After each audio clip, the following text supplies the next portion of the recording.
गुरु प्यारी सात संगत जी, राधा स्वामी जी। संगत जी, आज 5 मार्च मुंबई में बाबा जी ने सत्संग फरमाया था जी। जो आज बाबा जी ने वाणी ली थी वह जग में घोर अंधेरा भारी पर बाबा जी ने 1 घंटे से ऊपर सत्संग फरमाया था जी। आज बाबा जी सुबह 9:20 पर स्टेज पर आ गए थे। जब बाबा जी स्टेज पर आए हुए थे तो वहाँ पर बड़े ही प्यारे शब्द चल रहे थे और 9:30 पर बाबा जी ने सत्संग शुरू किया था जी। संगत जी, आज लगभग 2.5 लाख से ऊपर संगत मुंबई सत्संगर पहुंची हुई थी। साथ संगत जी, हमने 4 मार्च को भी मुंबई के क्वेश्चन आंसर आपके साथ शेयर करे थे। जिस भाई बहन ने वह नहीं सुने वह मेरे चैनल पर जाकर सुन सकता है जी। बाबा जी ने आज स्वामी जी महाराज का शब्द लिया, जग में घोर अंधेरा भारी। बाबा जी ने फरमाया कि स्वामी जी महाराज हमें किस चीज़ की चेतावनी दे रहे हैं कि हमें खुद को अंधेरे से प्रकाश की तरफ लेकर जाना है। और स्वामी जी किस प्रकाश की बात कर रहे हैं? वह प्रकाश नहीं जो हम इन आँखों से देखते हैं। यह वो प्रकाश है जो हमारे अंदर है और हमें खुद को अंधेरे से प्रकाश की तरफ लेकर जाना है। और वह जो अंधेरा है वह हमारी अज्ञानता का अंधेरा है। आज अज्ञानता के अंधेरे से हम भाई ठोकरें खा रहे हैं और मालिक की पहचान नहीं कर पा रहे। फिर आगे फरमाया कि जितने भी संत महापुरुष हमारे दरमियान आए, महापुरुषों ने हमें समझाने के लिए बाहरमुखी साधनों का सहारा लिया था, लेकिन किसी ने ये नहीं कहा था भाई कि मालिक बाहर से ही मिलेगा। बाबा जी ने वाणी का भी उदाहरण देते हुए समझाया कि सब किच घर में बाहर नाही, बाहर ढूंढे सो परम भुलाई। बाबा जी ने कहा आज जो इंसान है ना वह मैं मेरी अहंकार और इस वजह से उसने मालिक को अपने आप से दूर कर लिया है। मालिक हमारे अंतर में है लेकिन हम मालिक की पहचान नहीं कर पाते। वह फरमाते हैं कि जो शरीर की बीमारी होती है उसे तो हम भाई इलाज के द्वारा हम ठीक कर सकते हैं, लेकिन जो हमारे अंदर हौमे की बीमारी है क्या इसका इलाज है? इसका तो एक ही इलाज है, खुद को शब्द के साथ जोड़ना। जब यह शब्द धुन शब्द के साथ जुड़ेगी तो भाई ये हौमे की दीवार अपने आप गिरने लगेगी और हम अपने अंतर उस मालिक की पहचान कर पाएंगे। और वह पहचान कब होगी? जब हम अपना दायरा बड़ा करेंगे। आज इंसान ने अपना दायरा इतना छोटा कर लिया है कि वह दायरे को समेटना ही भूल गया है। और जब तक हम अपनी भजन बंदगी को नहीं बढ़ाएंगे और हम अपना दायरा नहीं खोलेंगे तो भाई हम उस मालिक की खुशी तब तक हासिल नहीं कर पाएंगे। आगे बाबा जी ने फरमाया कि आज भाई हम एक दूसरे के दुश्मन बने बैठे हैं और हमारे अंदर अहंकार भरा पड़ा है। हौमे की दीवार ने हमें मालिक से दूर करके रख दिया है। भाई आत्मा भी अंदर हमारे अंदर है और वह मालिक भी हमारे अंदर है, लेकिन आज हम अज्ञानता के अंधेरे के कारण हम ठोकरे खा रहे हैं। इस पर बाबा जी ने वाणी का भी उदाहरण देते हुए फरमाया था कि एको गृह वसदे मिल बात न करते भाई। मालिक हमारे अंदर है लेकिन फिर भी हम अज्ञानता के कारण हम अपने अंदर उस मालिक को पहचान नहीं पाए। आगे फरमाया कि आज इंसान मैं और मेरी में फंसा हुआ है, मालिक को अंदर ढूंढने की बजाय बाहर मुखी साधनों में उलझकर रह गया है।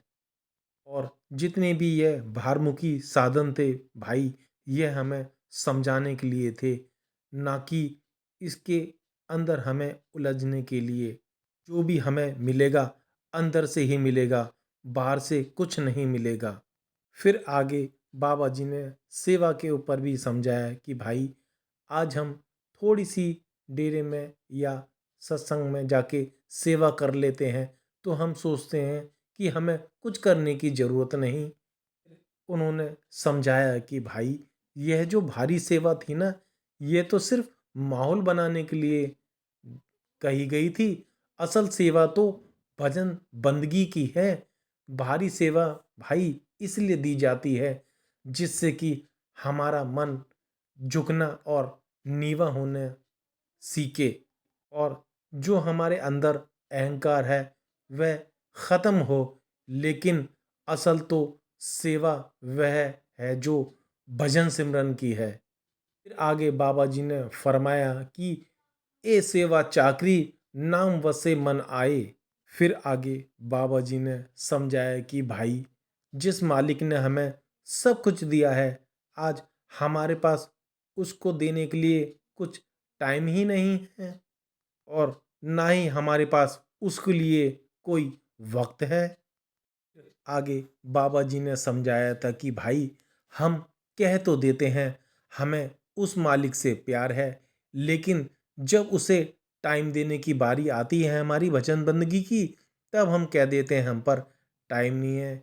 भाई, अगर जिस मालिक ने हमें इतना कुछ दिया है, अगर हम उसके लिए घड़ी दो घड़ी टाइम नहीं निकाल सकते, तो भाई लानत है हमारे प्यार की। बड़े अफसोस के साथ कहना पड़ता है कि भाई, यह रूहानियत नहीं है। आगे बाबा जी सत्संग के ऊपर फरमाते हैं, आज हम सत्संगों में आकर अपना सर हिला देते हैं। 1 घंटे बाद किसी से पूछ लो ना कि भाई, आज कौन सी बाणी ली है, तो भाई अफसोस के साथ कहा जाता है कि हमें बाणी का ही पता नहीं रहता। फिर आगे बाबा जी ने फरमाया कि आज हम कह देते हैं कि हमें गुरु की क्या ज़रूरत है, हम सब कुछ खुद ही कर लेंगे। फिर आगे बाबा जी ने बच्चे का उदाहरण देते हुए समझाया था कि भाई, हम अपने बच्चों को स्कूल क्यों भेजते हैं? किताबें तो बेट भाई बाहर से भी मिल जाती हैं, फिर हमें भला स्कूल भेजने की क्या ज़रूरत है?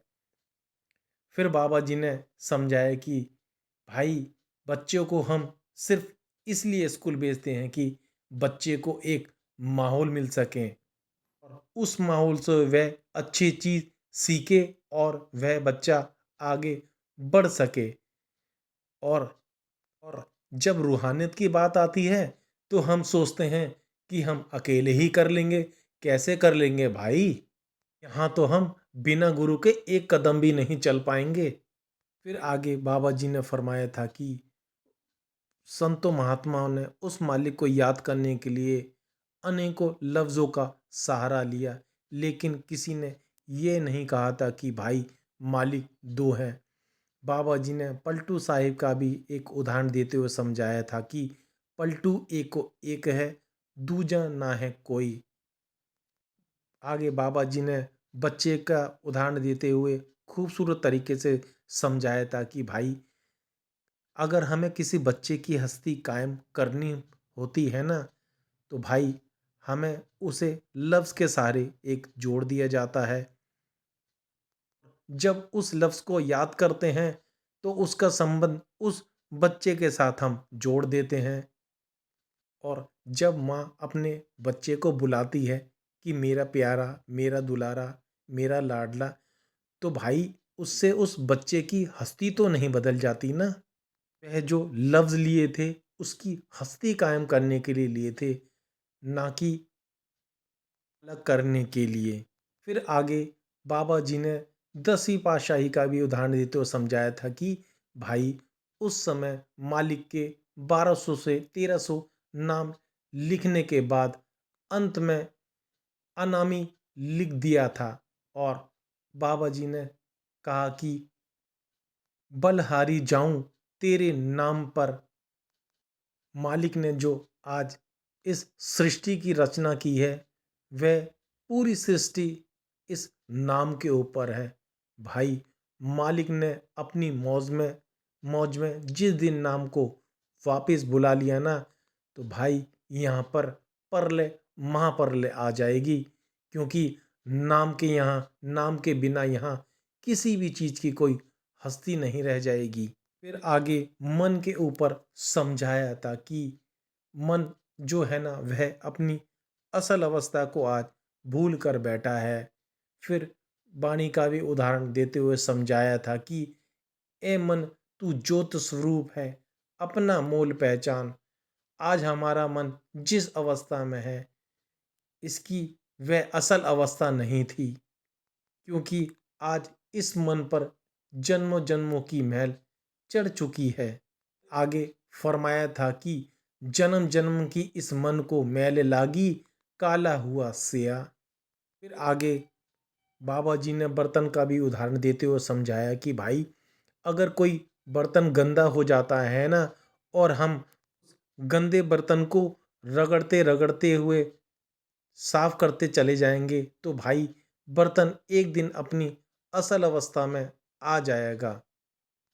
ऐसे ही हमें खुद को शब्द के साथ जोड़ना है। जब हमारी सूरत शब्द की पहचान कर लेगी, तो भाई हमारे मन पर चढ़ी जन्मों की महल भी साफ होने लगेगी।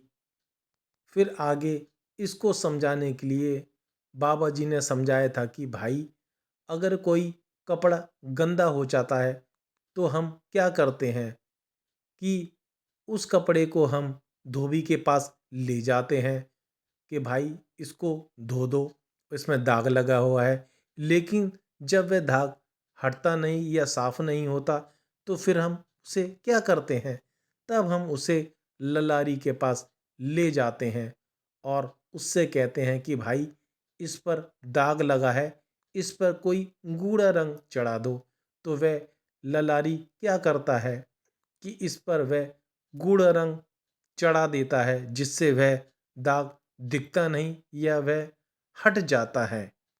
फिर बाबा जी बोले, बीबियां भी शब्द गाती हैं कि गूढ़े रंग विच रंग देओ जी, कि मैलियानी साडियां रूआं। ऐसे ही हमारे मन पर जन्म जन्म की वह मैल चढ़ी हुई है, और जब हम किसी मुर्शद या गुरु या सच्चे कामिल की शरण में जाएंगे, तो भाई वह गुरुमुख जो है ना, हमें युक्ति बताते हैं, और जिसको अपनाकर हम मालिक के प्रेम का हम पर गूढ़ रंग हमारे मन पर चढ़ता है, और हमारा मन मालिक के लायक बन जाता है।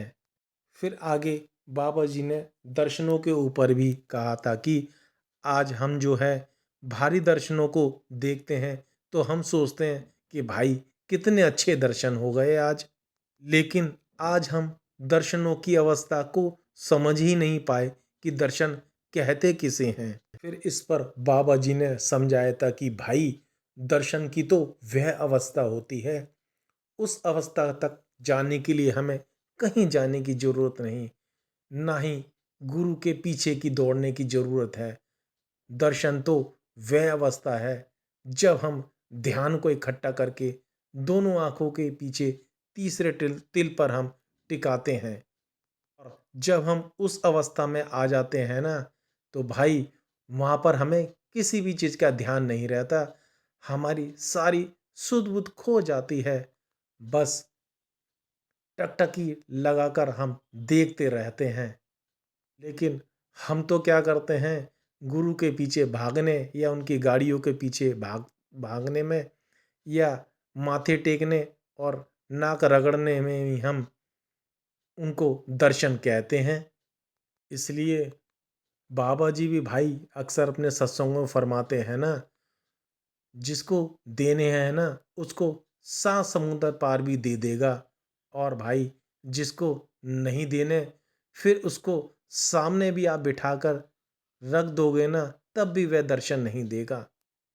आगे कहा, जो सामने बैठा है वह कोई गुरु नहीं, वो बस एक शरीर है और भाई गुरु कोई शरीर नहीं, गुरु शब्द है। लेकिन हाँ, शुरुआत शरीर से ही होती है, क्योंकि शरीर ही शरीर को समझा सकता है। ना तो शरीर में गुरु बनने की ताकत है और ना ही शरीर चेला बन सकता है भाई।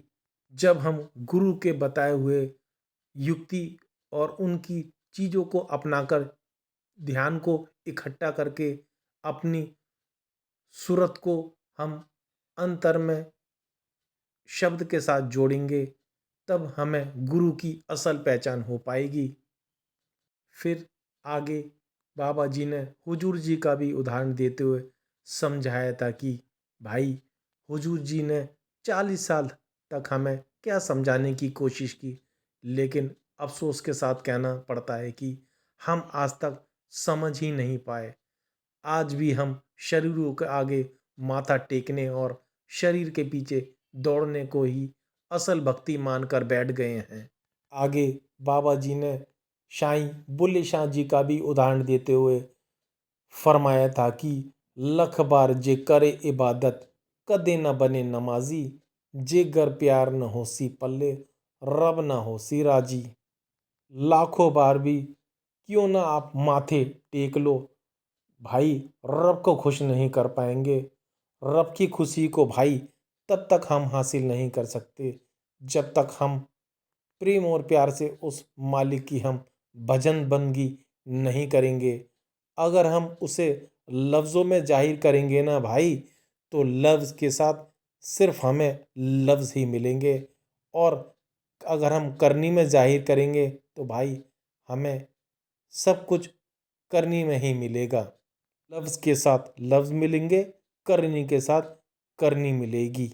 फिर हम यह सोचते हैं कि किसी मंदिर या तीर्थ पर जाकर नाकड़ रगड़ लेंगे, नंगे पैर चले जाएंगे, इससे मालिक की खुशी हासिल हो जाएगी।